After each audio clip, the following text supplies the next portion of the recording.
Welcome to SouFLoTV again, everybody. It's your host with the most. Today we come to talk about prison bars still open. Outgoing British High Commissioner says Jamaica can still access the deal. So I am sourcing my information from the Gleaner today, right? But as you know, I did a show on this before, and today I think it's time to update that show. Now, basically what they're saying is that Jamaica can still access the deal. Jamaica can still accept the deal because the deal is still on the table for the prisons to be, or the prison to be built in Jamaica, some high-tech prison.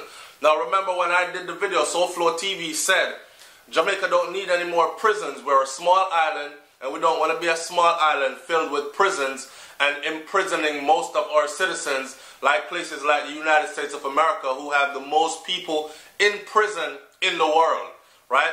We don't want to become that in Jamaica, but at the same time, now in light of everything that has been happening in Jamaica, and since this deal was offered, and me sitting back and looking, I was saying before that the United States of, not the United States of America, but Britain, it's not their responsibility to make sure that we have state-of-the-art hospitals, state-of-the-art trade centers, trade learning centers, state-of-the-art institutions, up to date, up to speed, first class, first world type institutions. It is our responsibility, and we in Jamaica need to be charging our government, because they sure do bring in the money, but where is the money going? Like I just saw an article that said some politician's phone bill, I forgot who the guy was, and he tripped going up the stairs. Fill yourself in with that information.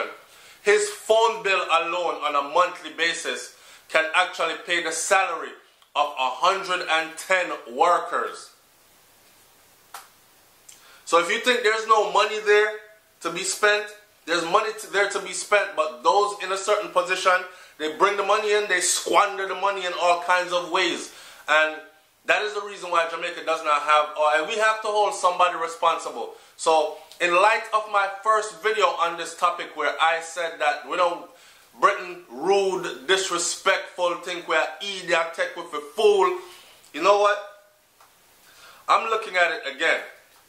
In light of what's been happening in Jamaica at the crime rate, and do you know that at this point in time, according to the JCF, there has been a 20% increase in murders in Jamaica.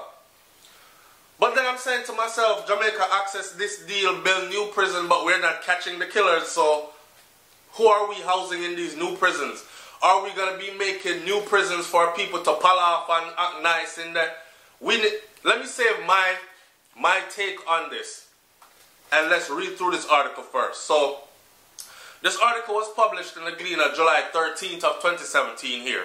And this article says, nearly 6 months after the Andrew Holness administration rejected a Jamaican $5.5 billion offer by the United Kingdom government to help construct a new adult correctional facility in Jamaica, a British diplomat has said that the door is still open for the island to access the deal.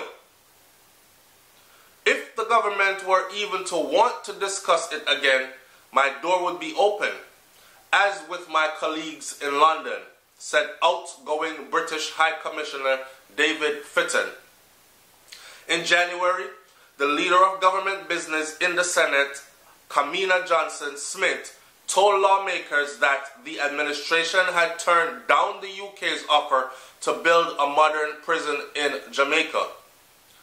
And this is where I said we don't need modern prison, we need modern hospitals, we need modern learning institutions, you know, we need modern trade centers, learning trade centers. We don't need modern prisons. That is what I said then. I'm backtracking a little bit today. Let me keep reading. At the time, she said that the terms of the offer were not beneficial to Jamaica as a whole. However, she did not state the unfavorable terms. So that means they did like some of it, some of the deal. The Jamaican politicians did like some of the deal, but there were things in there that made made them say it's not favorable to Jamaica on a whole. Now we have to ask ourselves this. We they are cussing politicians them all the time. We want to know what was it in this deal that was not favorable to Jamaica on a whole.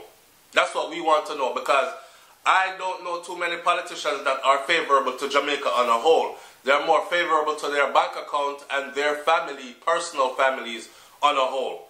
With any issue, whether tackling crime or dealing with some problem in society or building a facility, a factory or school, there is no point in us pushing ahead and doing any of that without the host government wanting it.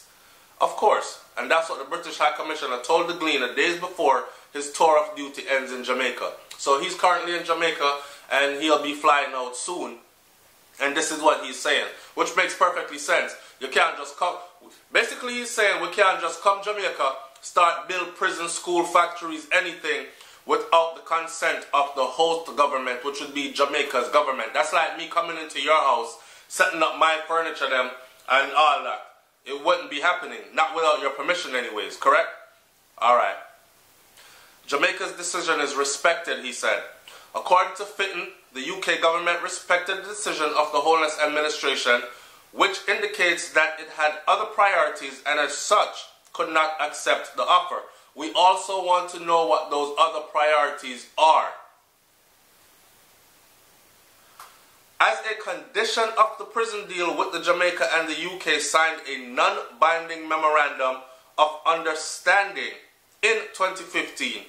The UK would transfer some 300 Jamaican prisoners in British jails to complete their sentences back home. So here is one part of that deal. At the time, however, the UK's $5.5 billion, it was Jamaican dollars, for the 1,500 bed facility would represent only 40% of the full cost to construct the facility, with the Jamaican government having to find the balance. Now we look upon that and say, oh, hell no.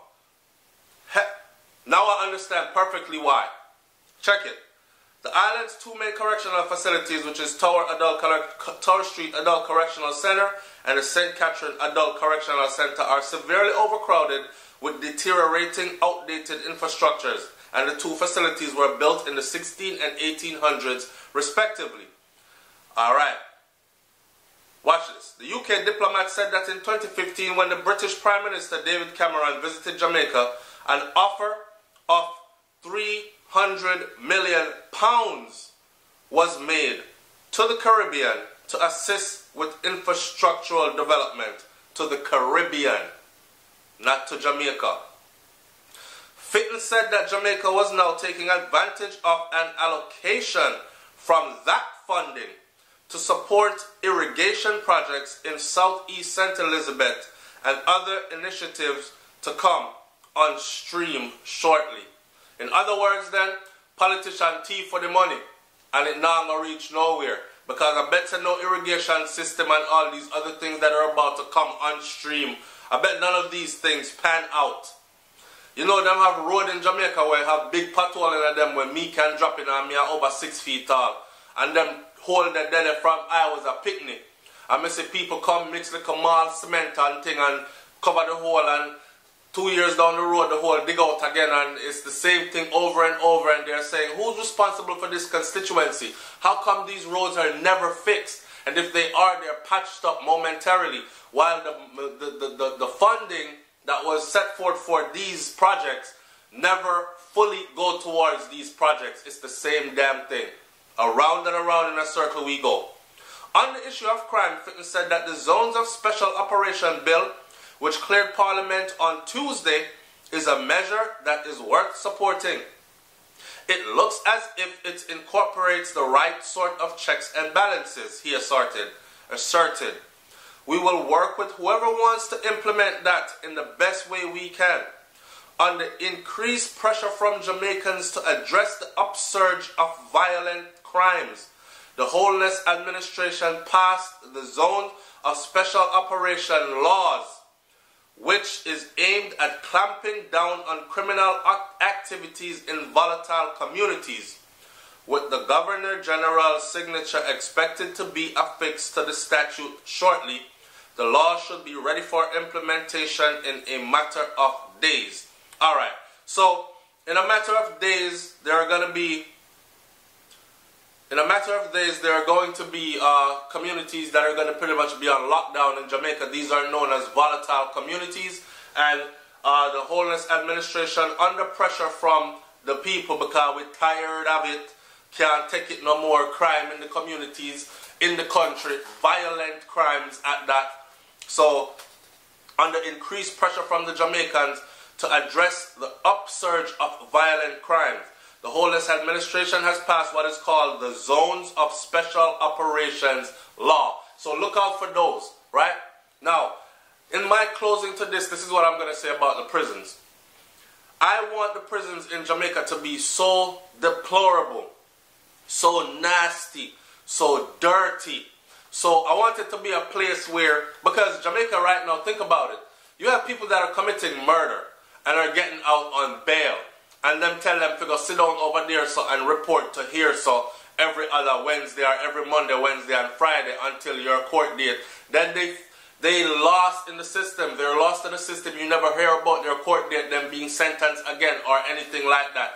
Years down the road, you hear of a trial pop up. Man missing, witnesses gone, no longer able to testify. Murderers walk the street to murder again, and the cycle continues. Now, obviously we have no deterrent in place. These people, when they look at the crime punishment, they say to themselves, and I'm nothing that me bust off a boy head and go do some time, because more than likely I've a little money saved up, probably can beat that.